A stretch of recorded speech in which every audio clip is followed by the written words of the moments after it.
Imagine being able to find reliable information on who you are doing business with more efficiently, and if your trade partners were able to access that same information about you.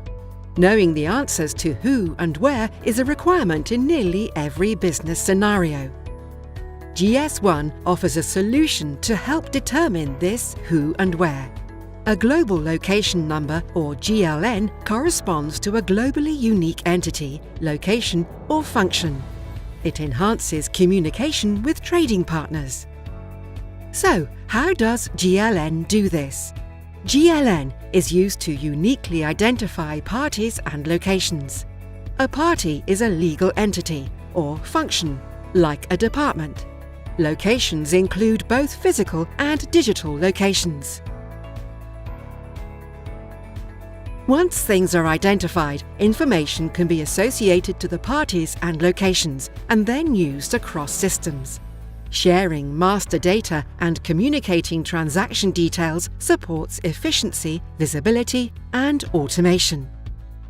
The GLN is the identification key that is used to access information, which then simplifies business processes.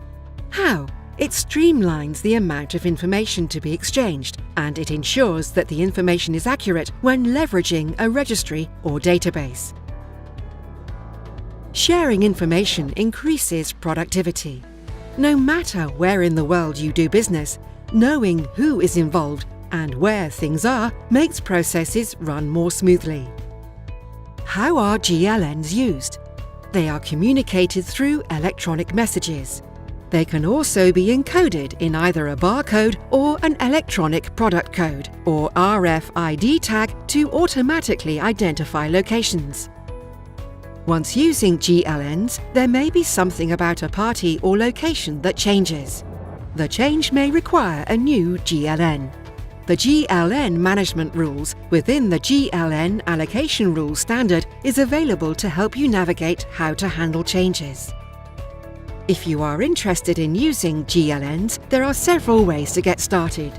Reach out to your local GS1 member organisation to learn more about options for licensing a GS1 company prefix or individual GLN.